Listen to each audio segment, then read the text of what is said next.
Assalamualaikum warahmatullahi wabarakatuh.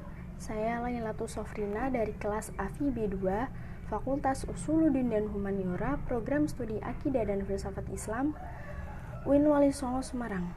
Akan menyampaikan sedikit narasi tentang ideologi negara menurut filsuf Barat John Locke, guna untuk memenuhi tugas UAS mata kuliah Filsafat Barat dan Kontemporer.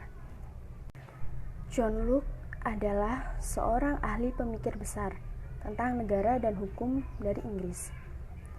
Ia hidup pada tahun 1632 sampai 1704 di bawah kekuasaan pemerintahan Willem III, yang sifat pemerintahnya adalah monarki yang sudah agak terbatas.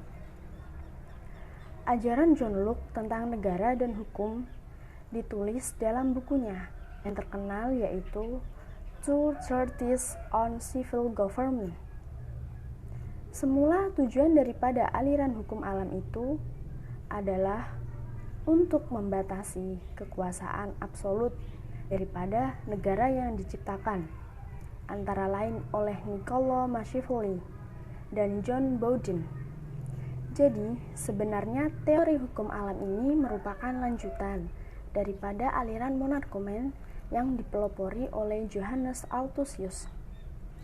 Tetapi, para penganut hukum alam melepaskan unsur-unsur teologis atau unsur ketuhanan yang menyatakan bahwa hukum itu tidak lagi diturunkan dari Tuhan, akan tetapi dari alam yang kodrat dan berdasarkan dengan asas rasio. Maka kekuasaan penguasa itu tidak lagi diturunkan dari Tuhan, yang mengakibatkan kekuasaan penguasa itu bersifat mutlak, tetapi kekuasaan itu didasarkan atas hukum alam. Maka dengan demikian, kekuasaan penguasa itu tidak mungkin bersifat mutlak. Demikianlah antara lain pokok daripada ajaran John Locke yang menimbulkan konstruksi pemerintahan yang bersifat terbatas. Ajaran dari Thomas Hobbes pun sebenarnya tidaklah menimbulkan konstruksi pemerintah yang mutlak, dalam artian bahwa segala sesuatu itu masih didasarkan atas norma-norma hukum alam.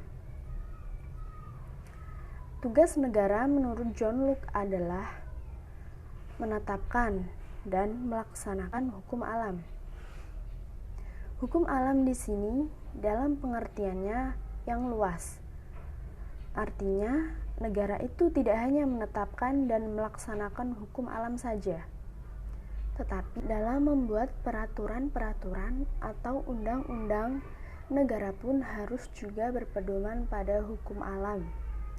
Ciri atau tanda daripada hukum alam ini adalah bahwa berlakunya hukum ini umum dan sesuai dengan rasio. Dengan demikian, maka peraturan-peraturan yang sifatnya tidak umum itu bukanlah peraturan dari hukum alam. Sedangkan peraturan yang ditetapkan secara sewenang-wenang itu tidaklah merupakan hukum alam, karena umumnya tidak mau menaati. Dengan demikian, tugas negara adalah yang pertama, membuat dan menetapkan peraturan. Yang kedua, melaksanakan peraturan-peraturan yang telah ditetapkan. Ketiga, kekuasaan mengatur hubungan negara-negara lain.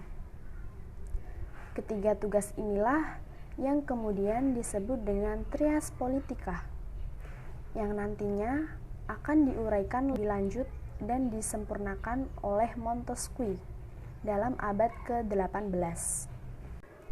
Demikian pemaparan saya tentang ideologi negara yang dibawakan oleh John Locke.